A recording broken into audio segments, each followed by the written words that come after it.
السلام علیکم۔ محمد نواز نے مردان سے سوال کیا ہے، سجدہ سہو کب واجب ہوتا ہے؟ نماز میں ایسی کون سی غلطی ہے جس کے کرنے سے سجدہ سہو کرنی پڑتی ہے، اور وہ کون سی غلطی ہے کہ جس کے کرنے سے سجدہ سہو نہیں بلکہ نماز دوبارہ کرنی پڑتی ہے؟ نماز میں جب کوئی واجب ترک کیا جاتا ہے یا ایک رکن کی جگہ دوسرا رکن جو ہے اس کو ادا کیا جائے، یا اس میں تاخیر کیا جائے یا تقدیم کیا جائے، تو اس صورت میں سجدہ سہو واجب ہوتا ہے۔ سجدہ سہو کا طریقہ یہ ہے کہ آپ دائیں جانب اتحیات پڑھ کر آپ جب اشہد ان لا الہ الا اللہ اشہد ان محمدً عبدہ ورسولہ تک پہنچ جائے تو دائیں جانب سلام پھیر کر آپ دوبارہ سجدے میں جائیں، اسی طرح جس طرح عام نماز میں انسان سجدہ کرتا ہے، اسی سجدے میں سبحان ربی الاعلیٰ 3 بار یا وتر تعداد میں پڑھ کر اس کے بعد دوبارہ سجدہ کیا جائے، یعنی 2 سجدے، اس کے بعد پوری تحیات اور دعا پڑھ کر دونوں جانب سلام پھیر کر نماز مکمل کر لینی چاہیے۔ یہاں تک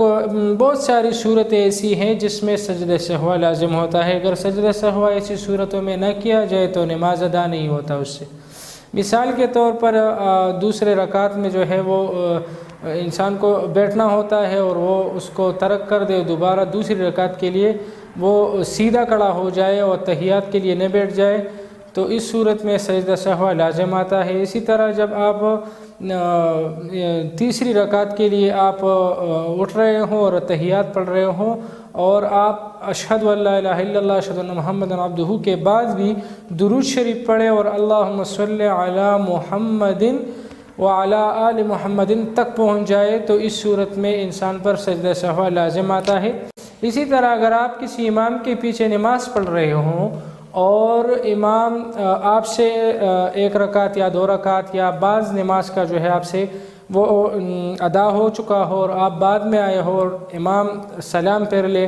اور آپ کا خیال نہ ہو اس کے ساتھ ہی سلام پھیر لے تو اس صورت میں بھی اگر آپ دوبارہ اٹھ جائیں گے تو سجدہ سہو لازم آئے گا۔ اگر ان صورتوں میں سجدہ سہو نہیں کریں گے تو اس سے نماز ادا نہیں ہوگا۔ اسی طرح اگر آپ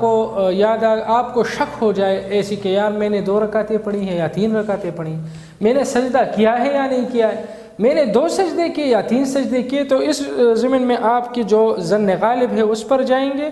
اور اس کے بعد جو ہے مثال کے طور پر میں نے 2 سجدے کر لیے لیکن میرے ذہن میں شیطان نے یہ وسوسہ ڈالا ہے کہ میں نے 1 سجدہ کیا ہے، تو اس صورت میں میں دوبارہ سجدہ کروں گا اور آخر میں سجدہ سہو بھی کروں گا، تو اس صورت میں میری نماز جو ہے وہ درست ہو جائے گی۔ بعض صورتیں ایسی ہیں فرائض کی، جہاں تک بات کی جائے تو فرائض میں اگر ایک فرض بھی چھوٹ جائے تو اس سے نماز جو ہے وہ باطل ہو جائے گی، نماز ہوتی ہی نہیں ہے۔ مثال کے طور پر سجدہ فرض ہے، رکوع فرض ہے، قیام فرض ہے اور تحیات میں بیٹھنا فرض ہے، اور اسی طرح جو ہے وہ تکبیر اولیٰ فرض ہے۔ اگر کوئی انسان اس کو قصداً عمداً چھوڑ جائے تو اس صورت میں نماز فاسد ہو جائے گی، نماز جو ہے وہ نہیں ہوتی جب تک وہ فرض کو ادا نہ کرے۔ فرض کا معنی بھی یہی ہے کہ اس کو کرنا جو ہے وہ انتہائی لازمی ہوتا ہے۔ تو واجب اور فرض میں یہی فرق ہے کہ اگر واجب ترک بھی کیا جائے سہون تو سجدہ سہو جو ہے اس کے آخر میں سجدہ سہو کر کے اس کی کمی کو پورا کیا جا سکتا ہے، جبکہ فرض کو اگر قضا کیا جائے تو اس سے نماز جو ہے وہ قضا نماز نہیں ہوتی بلکہ وہ فاسد ہو جاتی ہے۔